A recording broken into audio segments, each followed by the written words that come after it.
Hola, muy buenas tardes. Mi nombre es Martín Daniel González Zavala. Curso el octavo semestre de la carrera de Ingeniería en Industrias Alimentarias. Bueno, pues hoy vengo a compartirles un tema que, aunque parezca muy sencillo, es de vital importancia aprenderlo para así proseguir con el uso correcto del espectrofotómetro. Hoy en día la química ha avanzado a pasos agigantados en los últimos años, gracias a los avances tecnológicos. Todos los días aparecen nuevas técnicas y avanzados instrumentos científicos que facilitan la tarea de los investigadores. Sin embargo, son pocos los instrumentos que logran volverse masivos y accesibles a toda la comunidad científica, como fue el caso del espectrofotómetro. Entre las décadas de 1950 y 1970, los espectrofotómetros fueron fundamentados en los laboratorios clínicos y una potente herramienta para los investigadores. En esta sesión hablaremos acerca de la historia del espectrofotómetro, abarcando muchos hechos históricos, así como sus creadores y varios diseños que se han dado a lo largo de su historia. El objetivo primordial de esta sesión es que ustedes identifiquen los puntos claves de la historia del espectrofotómetro. A continuación se les muestra un pequeño examen diagnóstico, el cual vamos a realizar antes de que empiece la sesión para ver un poquito qué tanto saben del espectrofotómetro. Bueno, pues antes de empezar con la historia, debemos entender primero que nada el concepto de espectrofotometría. Bueno, pues este es un método científico utilizado para medir cuánta luz absorbe una sustancia química. En pocas palabras, bueno, pues esta espectrofotometría es un conjunto de tres palabras, que es espectro, foto y metría. Espectro lo podemos relacionar con imagen, con un fenómeno o con una vista. Foto con la luz y metría con una medida o con un instrumento. Entonces, ya conociendo este concepto, ¿qué es un espectrofotómetro? Bueno, pues es un instrumento que compara la intensidad de la luz de una fuente regulada o estándar con intensidad de longitudes de onda en un espectro particular de luz. Pues en pocas palabras es un dispositivo para medir el brillo de diversas porciones de un espectro. Ahora sí, ya empezamos con la historia. El primer registro que se tiene de un prototipo de un espectrofotómetro va del año 1859, cuando un científico que no se sabe su nombre ni quién era, estudiaba las características de los gases. Pues construyó un equipo para medir la energía absorbente del dióxido de carbono, de ozono, hidrocarburos y vapor de agua. Bueno, pues al realizar esto, ¿cuál fue su sorpresa? Que los gases completamente incoloros absorbían luz en algunas longitudes de onda, mientras que otras longitudes no eran absorbidas. Luego de varios años de desarrollo, el 8 de enero de 1935, el profesor Arthur Hardy del Instituto Tecnológico de Massachusetts obtuvo una patente para el espectrofotómetro. Meses más tarde, la compañía General Electric presentaba el primer espectrofotómetro registrado comercialmente basado en su trabajo. Si bien los espectrofotómetros fueron recibidos, su uso y aplicación era muy limitada. Pero fue en el año de 1940 cuando Arnold Beacon y unos colegas del National Technological, utilizando un amplificador de un medidor de pH, un prisma de vidrio y un fotocélula de tubo de vacío, fabricaron su primer espectrofotómetro. Arnold Beacon nació en el año de 1900 en Cullen, Illinois, en Estados Unidos. Se recibió de licenciado en Ingeniería Química de la Universidad de su ciudad natal en 1923 y se doctoró en Química en el California Institute of Technology en 1928. En el año de 1935, mientras era profesor en Caltech, fundó el National Technology Laboratories, donde desarrolló el primer medidor de pH, siendo ese instrumento su primer éxito comercial. Sin embargo, su mayor éxito se produjo con el desarrollo del espectrofotómetro en 1940.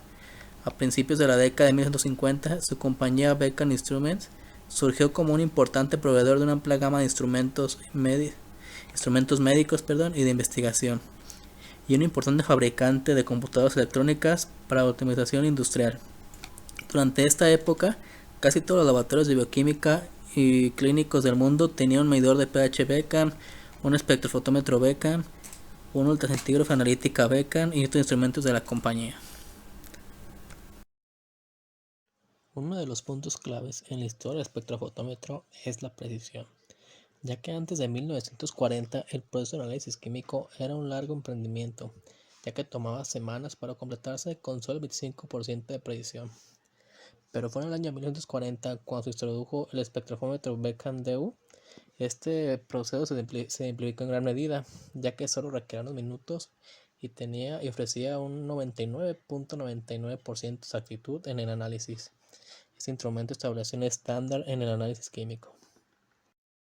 A partir del espectrofotómetro DU se desarrollaron miles de aplicaciones, siendo las más importantes la medición de vitamina A en cuestión de minutos, ya que anteriormente se demoraba 21 días.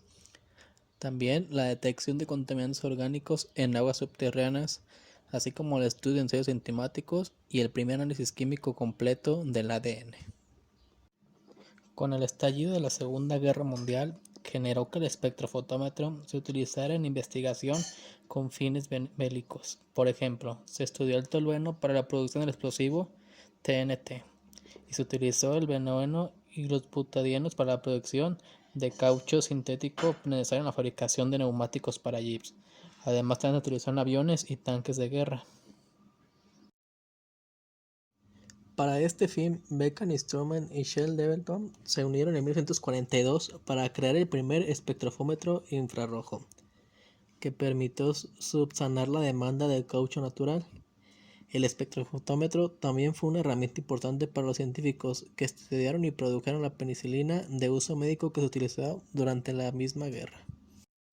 Anteriormente hablamos del primer espectrofotómetro, que va en el año 1940.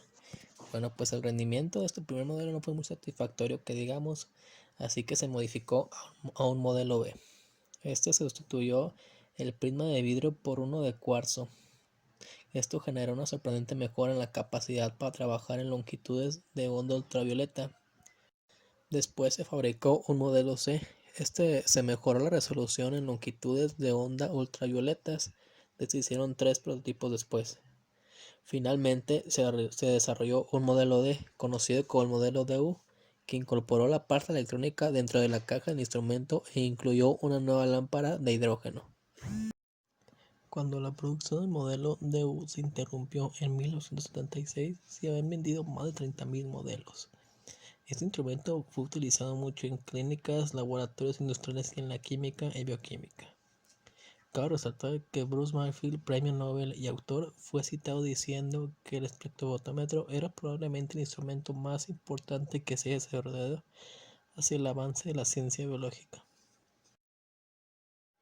Luego de la revolución generada por el espectrofotómetro de Beacon, otras compañías empezaron a comercializar distintos modelos de instrumento.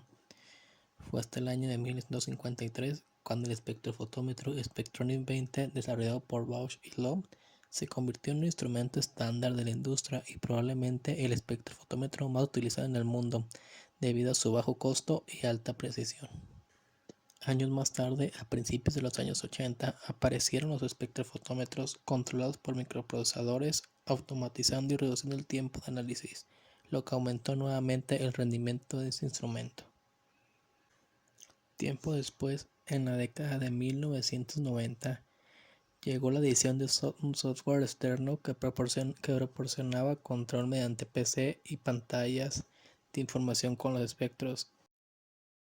En la actualidad se continúa con el perfeccionamiento de los espectrofotómetros, sobre todo en el área de tecnología informática.